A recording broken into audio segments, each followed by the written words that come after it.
হামের প্রকোপ বাড়ার সাথে সাথে বেড়েছে শিশুদের আইসিইউর চাহিদা, অথচ ময়মনসিংহ মেডিকেলে শিশুদের জন্য কোনো আইসিইউ ব্যবস্থা নেই। ফলে হামের উপসর্গ নিয়ে ভর্তি শিশুদের ঝুঁকি আরও বেড়েছে। প্রতিদিনই দীর্ঘ হচ্ছে শিশুদের মৃত্যুর মিছিল, আর স্বজনদের আহাজারিতে ভারী হচ্ছে হাসপাতালের বাতাস।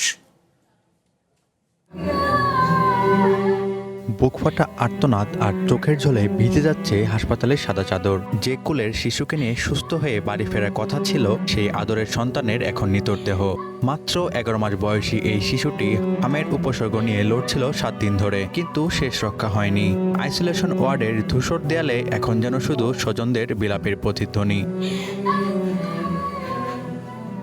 একই ওয়ার্ডের অন্য এক বিছানায় যন্ত্রণায় ছটফট করছে 8 মাস বয়সী তাজনিম। নাকে অক্সিজেনের নল, ছোট ছোট নিঃশ্বাসের সাথে লড়ছে জীবনের লড়াই। মা হেলেনা আর বাবা ইসলাম উদ্দিনের চোখে ঘুম নেই, আছে শুধু আতঙ্ক। শেষ ভরসার জায়গা এই সরকারি হাসপাতালটিতেও মিলছে না সময় মতো আইসিইউ সেবা। অনেক বাচ্চাই মারা যেতেছে। কিছু বাচ্চা মরাও যাচ্ছে, নিয়ে আতঙ্কের মধ্যে আছে। অসহায়ত্বের গল্পটা এখানেই শেষ নয়। 11 মাস বয়সী রাফসানকে ঢাকা নেওয়ার পরামর্শ দিয়েছেন চিকিৎসকরা, কিন্তু বড় বাধা হয়ে দাঁড়িয়েছে চরম দারিদ্র্য। টাকার অভাবে শিশুকে দিতে পারছেন না ঠিকঠাক স্বাস্থ্যসেবা।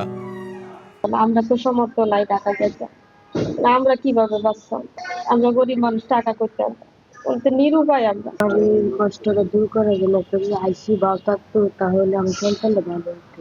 নাগরিক সমাজ বলছে, একটি বিভাগীয় হাসপাতালের এই দৈন্যদশা মেনে নেওয়া যায় না, আর হাসপাতাল কর্তৃপক্ষ বরাবরের মতোই দিচ্ছে আশার বাণী।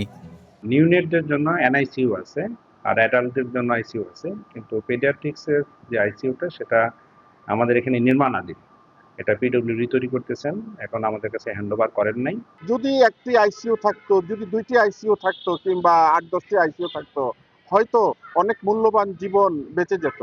একটি শিশু একটি পরিবারের স্বপ্ন, এই স্বপ্নগুলো নিভে যায় শুধুমাত্র আমাদের নীতি নির্ধারকদের কিছু কিছু অবহেলার জন্য।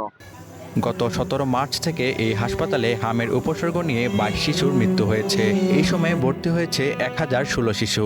ময়মনসিংহ মেডিকেল কলেজ হাসপাতালের শিশুদের জন্য একটি আইসিইউ সেবা এখন আর বিলাসিতা নয়, বরং বেঁচে থাকার শেষ আকুতি। One national desk.